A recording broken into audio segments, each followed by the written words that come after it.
Hello everyone. Welcome back to STS. 사이언스, 테크놀로지, 이코노미, 스트래티지 등을 고민하는 곳입니다. 공급망 재편 본격적으로 진행된 지 한 1년쯤 된 것 같고요. 그래서 그 과정 1년 동안 우리 수출이 중공에서 얼마나 감소했는지, 그러면 다른 곳에서 얼마나 늘었는지 이거 한번 점검을 해봤고요. 이제 어느덧 11월 옵션 만기 주간인데 옵션 삼국지 포지션 다시 한번 봤습니다. 외국인 콜 포지션에 매우 의미 있는 변화가 있어서 이거 한번 정리를 했습니다. 이 코어라고요. 미중 간의 경제전쟁을 의미하는데 이게 세계 공급망 재편의 핵심 아니겠습니까? 물론 이제 공급망 재편은 미중 경제전쟁보다도 좀 더 광의의 개념인 걸로 보이는데, 왜냐하면 러시아에 대한 공급망 재편도 포함되어 있기 때문입니다. 그래서 공급망 재편이라는 것은 물건, 돈, 사람, 연구개발 이런 거 교환할 때 중공하고 같이 안 하고 중공 제외해버리고, 그래서 소위 말해서 인권이나 가치나 이런 걸 공유할 수 있는 자유민주 진영과 우선적으로 같이 한다 이거 아닙니까? 그래서 그동안 중공하고 엮였던 거 감소시킨다는 거 아닙니까? 다시 말하면 엑스더스 차이나 이렇게 말할 수 있는데, EU도 기본적으로 여기에 대해서 미국과 같은 입장 아닙니까? 이와 같은 추세가 이제 한 1년 정도 지났기 때문에 과연 어느 정도 변했는지 이걸 간단하게 한번 점검을 해봤습니다. 엑스더스 차이나 이 진도가 잘 나가고 있는지 요거 체크하는 거 앞으로 계속 하려고 합니다. 한국은 아직도 중공하고 무역 규모가 가장 크지 않습니까? 지난 1년간 중공 의존도가, 한국 무역의 중공 의존도가 어느 정도 감소했는지 요걸 이제 살펴봤는데, 우선 도표 그림 2장으로 정리를 한번 해봅니다. 한국의 총 수출 중에서 이제 주요 10개국 중에서 중공으로 가는 게 작년에 22년 10월에 한 25% 점유를 했다는 겁니다. 10개국 중에서 25%입니다. 그래서 근데 금년 10월에는 22%, 즉 마이너스 3%포인트 감소했습니다. 대신에 미국으로 20% 늘었고요. 미국 점유율입니다. 비중. 그 다음에 미국 20% 돼서 플러스 3% 늘었고요. 미국은 점유율 20%이고 비중이 1년 동안 3% 늘었다 이런 뜻이고요. 그러니까 중공은 마이너스 3% 감소했고요. 아시아는 21%가 됐는데 플러스 2% 이렇게 미국하고 아시안이 비교적 크게 증가했습니다. 그래서 일본, 중동, 중남미, 인도 등 비중도 조금씩 증가했고요. 다만 이제 CIS, 러시아 쪽 아닙니까? 여기하고 EU, 베트남, 여기는 베트남도 의외로 감소했는데요. CIS, EU, 베트남 세 곳이 감소했는데 감소한 정도는 마이너스 0.01%포인트. 그러니까 거의 무시할 수 있는 것 같습니다. 이거는 이제 총 수출에 대한 것이고요. 지금 ICT 분야, 여기에 이제 반도체가 포함되어 있으니까, 요것만 따로 떼서 이게 보면은 여기는 지금 일단 쉽게 입수할 수 있는 통계 자료가 주요 5개 국가로 이렇게 발표되기 때문에 요거 기초로 이제 살펴본 겁니다. 작년 9월 기준 중공 더하기 홍콩 요 비중이 57%였습니다. 이거는 5개국 중에서 ICT 수출 비중이 중공 플러스 홍콩, 홍콩 포함한 중공향이 57%라는 것이고요. 근데 금년에는 금년 9월까지 53%가 되어 있다는 겁니다. 그러니까 마이너스 4%포인트 감소했다 이런 뜻입니다. 그래서 전체보다 총 수출 전체보다도 ICT 분야가 중공 비중이 상대적으로 더 높다고 이제 알고 있는데 감소 속도도 더 높다 이렇게 말할 수 있을 것 같습니다. 그 다음에 이 중공의 감소는 베트남 증가가 커버를 한 것 같습니다. 그러니까 베트남 비중이 1년간 18%에서 22%로 플러스 4%포인트 증가했다는 겁니다. 미국, EU, 일본 이런 데는 의미 있는 변화가 없는 것 같습니다. 그래서 이렇게 이제 일단 체크가 되는데, 앞으로 좀 더 세밀하게 계속 한번 체크를 해볼 작정입니다. 지금까지는 중공에 대한 신규 투자 매우 제한적이었지 않습니까? 제한적이라는 의미는 그러니까 새로 중공에 투자하기 위해서 들어가는 돈은 거의 없는 거죠. 대신에 빠져나오는 그런 상황 아닙니까? 이게 이제 근데 아직은 기존 공급망 본격적인 재편하는 건 아닌 것 같고요. 이렇게 이제 공급망 재편이 저렇게 시작된 거 아니냐. 이게 만약에 앞으로 한 1년 정도 더 지나가면은 더 가속화되지 않겠나.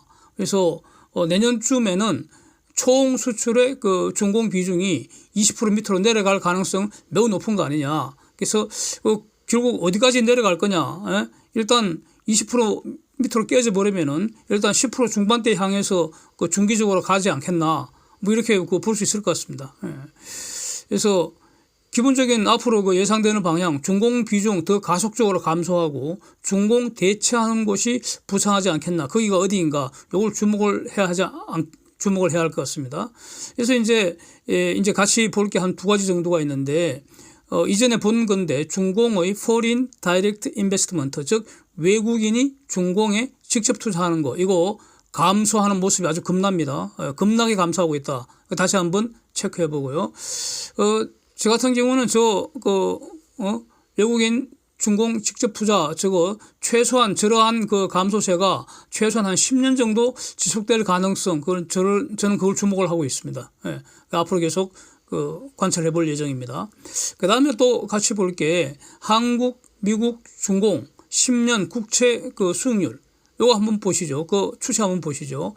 한국하고 미국은 기본적으로 같은 어떤 그 트렌드이고요. 이게 당연합니다. 중공하고는 모습이 정반대입니다. 완전 반대입니다. 지금은 이 장기 레이트 대표치가 10년 국채 수익률로 볼 수 있기 때문에, 예. 그래서 장기 그 금리는 어느 정도 상승하는 것이 이게 건전한 그 모습이라고 저는 봅니다. 예. 그리고 지금 이제 특히 미국 같으면은 이제 그 장기 금리가 상당히 올랐는데 이게 그럼에도 불구하고 미국은 지금 성장이 상당히 좋습니다. 경제 상황이 좋잖아요. 그 얘기는 앞으로 불황이 닥쳐도 대응할 여력이 있다, 이런 뜻 아닙니까? 그리고 한국도 이렇게 금리가 같이 미국처럼 같이 이렇게 어느 정도 상승해 가는 게 저는 건전한 방향이라고 봅니다. 그런데 중공은 보면은 아직도 역사적 그 저금리 상태입니다. 즉, 중공은 기본적으로 금리 인상을 하고 싶어도 지금 못하는 상황이라는 거죠. 금리 인상할 능력이 안 된다, 이렇게 봐야 할 것 같습니다. 저금리 유지를 해도 경기 상당히 우려되죠. 중공 경기는 걱정입니다. 그리고 또 이런 것도 있는 것 같습니다. 팬데믹 당시에 중공은 가령 미국 비롯해서 한국도 그렇고 기본적으로 선진국들은 돈을 막 풀었죠. 예. 그래서 돈을 푸는 정책을 사용해서 대응을 했는데 기본적으로 중공은, 그러니까 물론 중공도 돈을 풀긴 풀겠지만 중공은 그러나 중점은 어떻게 했습니까? 힘으로 억압 통제했죠. 억압 통제 정책을 우선 사용한 거 아닙니까? 예. 이런 것도 약간 차이가 있지 않는가 싶긴 합니다. 그래서 그런데 분명한 거는 중공의 현재 저런 아직도 진행 중인 저는 역사적 저금리 상태, 저거 부작용이 앞으로 계속 내부적으로 쌓여가고 있는 거 아닌가. 예? 그래서 앞으로 세월이 어느 정도 지나면은 중공의 심각한 인플레이션 리스크, 그 다음에 위안 달러 환율 리스크, 그러니까 위안 환율 올라간다는 거죠. 그러니까 위안화 휴지가 되는 속도가 더 빨라진다, 이런 뜻 아닙니까? 이런 어떤 부작용들이, 예? 역사적 저금리 부작용들이 지금 잉태되고 자라고 있는 거 아닌가. 이것도 주목이 됩니다. 예. 이제 오랜만에 옵션 삼국지 그림 한번 보겠습니다. 이제 이번 주가 어느덧 11월 달 옵션 만기 주간인데 외국인 포지션이 지금 그동안 제가 수시로 여러 번 말씀드렸던 내용, 그러니까 기본적으로 23년 주구장창 양매도 전략을 사용을 했습니다. 그거는 연초부터 제가 그렇게 예상을 했던 것이고 정확하게 양매도 전략을 사용을 해왔는데, 예? 이번 11월 포지션은 그림 보시는 것처럼 지금까지의 모습과 완전히 변해버렸습니다. 예. 풋은 마이너스 315억 원 순매도 상태이고요. 지금 지난주 금요일 종가 기준입니다. 콜은 플러스 25억 순매수입니다. 예. 그래서 지금까지 양매도 포지션 사용을 해서 판판 이겼죠. 판판 이긴 걸로 저는 평가를 하고 있습니다. 그런데 외국인 포지션은 지금 현재의 외국인 포지션, 즉 지난 주말 종가 기준의 외국인 포지션 풋 마이너스 315, 그러니까 콜 플러스 25, 저 포지션은 뭡니까? 예. 그러니까 코스피 200 지수가 급등을 하면은 풋 매도한 거 고스란히 이익이 되는 것이죠. 콜에서도 상당한 이익을 기대할 수 있는 그런 포지션입니다. 그렇죠. 예. 그러면 이제 관건은 과연 지수가 급등할 것이냐. 제가 이 영상을 어제 저녁에 만든 겁니다. 그래서 그대로 전달하겠습니다. 원래 오늘 장 시작 전에 한 8시 이전에 올릴 예정이었는데 제가 다른 일로 바빠서 지금 이제 10시 30분 이렇게 영상 촬영하고 있는데 요런 상태의 말씀입니다. 그러니까 일단 지난 밤에 한 거 그대로 말씀드리는 겁니다. 예. 그리고 뒤에 아침 상황을 반영을 했습니다. 이렇게. 예. 그래서 지금 저 외국인 포지션은 코스피 200 지수 급등하면 풋 매도한 거 그대로 이익 실현됩니다. 전부 이익 실현되고요. 엄청난 겁니다, 저거. 예. 그다음에 콜에서 상당한 이익을 기대할 수 있는 그런 포지션입니다. 그래서 문제는 그러니까 오늘 장 시작하기 전 상황에서 과연 지금 이후 지수 급등할 것이냐 이거 아닙니까? 그래서 외국인 옵션 포지션 변화 요거는 지난주부터 감지가 되었습니다. 예. 그래서 저는 이제 주목하는 포인트가 풋 매도한 건 오케이 이해가 되는데 과연 지수가 이렇게 상당 의미 있게 올라갈 때 외국인이 콜을 매도하는지 또는 콜을 매수하는지 요게 이제 주로 주목해서 봤거든요. 지수 상승 시 만약에 콜을 매도를 한다면 기존과 같이 양매도 포지션 만들어지는 거 아닙니까? 예. 이런 얘기는 이 말은 추가로 지수 상승할 가능성 없다. 여기에 베팅하는 것으로 해석하는 게 맞거든요. 예. 근데 이제 지난 주말까지는 장중에 콜 매도 대응하는 것이 더 많았습니다. 그런데 장 마감하고 보니까 지금 소규모 순매수 상태였다 이런 뜻입니다. 지난 주말 기준으로. 그런데 이제 지난주에 미국 등이 이제 세계시장 강세 보였고요. 한국도 지난주 중반 이후 수요일 이후 강세로 이제 바뀌었지 않습니까? 그 다음에 또 나온 것이 공매도 한시 금지 오늘부터 이제 한다는 것인데 요것 때문에 코스피도 단기 지수 상승 가능성 상당히 높죠. 예, 높습니다. 결과적으로 외국인 옵션 포지션 변화는 기본적으로 매우 스마트한 걸로 일단 보입니다. 예, 시장 변화에 아주 정확하게 적응을 한 거 아닙니까? 이렇게 이제 정리할 수 있는데 선물 포지션을 보면은 12월 물은 여전히 강한 숏 포지션입니다. 예, 과연 이것을 그러니까 선물 포지션을 외국인들은 지금까지는 만기에 청산하는 전략을 주로 많이 썼습니다.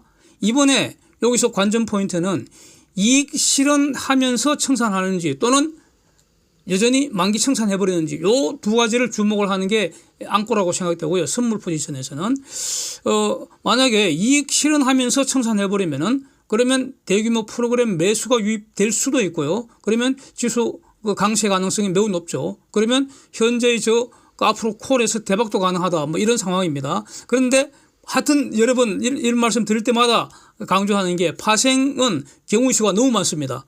그래갖고 시장 상황에 적응하는 것이 매우 중요하다. 예, 요게 이제 어제 저녁에 만든 내용이었고요. 이제 오늘 아침 장 이후 아침 상황을 반영해서 이렇게 다시 한번 준비를 추가로 더 했는데요. 지금 10시 현재 외국인 콜 마이너스 124억 대규모 매도했습니다. 이 정도면 지금 만기이니까 상당한 대규모 매도입니다. 콜 매도 상태입니다. 10시 기준. 예. 풋은 마이너스 14억 추가 매도했습니다. 이건 무슨 뜻입니까? 예? 일단 여기서 공매도 금지한 거의 평가 저는 이렇게 봅니다. 공매도 금지하는 것이 대세 상승 요인은 될 수 없습니다. 저는 이거는 거의 확신합니다. 그러니까 공매도 때문에 경제가 나빠집니까? 네? 공매도 금지하면은 경제가 좋아집니까? 예, 그런 거 관계 없잖아요. 예, 그리고 저는 공매도 문제 있는 공매도 그러니까 공매도 악용하는 거는 아주 엄중하게 강력하게 처단하는 게 맞다고 보고요. 그러나 공매도 정상적인 공매도는 저는 금지해서는 안 된다는 입장입니다. 예, 당연한 것인데 하여튼 지금 공매도 금지했기 때문에 당연히 지금 이런 상황에서 오늘은 강세 보이는 건 당연합니다. 근데 이게 지속 가능성은 저는 매우 의문입니다. 예. 이렇게 보기 때문에 경제 상황 변한 거 조금 더 없기 때문에 그러면 외국인들은 기본적으로 저는 한국의 평균보다는 더 스마트하다고 보기 때문에 그래서 주가 급등하면은 콜 매도할 가능성 높다. 저는 그렇게 봤는데 역시 매도를 하고 있습니다. 예. 그래서 지수 급등할 때 콜 매도하는 거 의미가 뭡니까? 예. 그거는 외국인들 볼 때는 이거는 추가 상승 제한적이다. 예. 또 여기서 또 풋도 추가 매도했지 않습니까? 그러면 의미는 하방도 없다. 외국인들은 그렇게 보고 있는 겁니다. 최소한. 예, 맞는지 틀는지는 앞으로 두고 봐야 되고요. 예, 오늘 내일 장을 봐야 되는 거 그렇습니다. 그런데 문제는 이제 외국인 포지션은 그 옵션 포지션은 콜 특히 콜 대규모 매도한 저 포지션의 의미는 뭐냐? 현 상황에서 지수 오르는 게 조금만 살짝 내려가도 막 가령 막 한 5포인트 10포인트만 살짝 내려가도 풋 대박은 그냥 확정돼 버리죠. 콜 매도에서도 시간같이 감소하는 이익이 두둑하게 발생한다. 요걸 정리하겠습니다. Thanks for watching. See you next.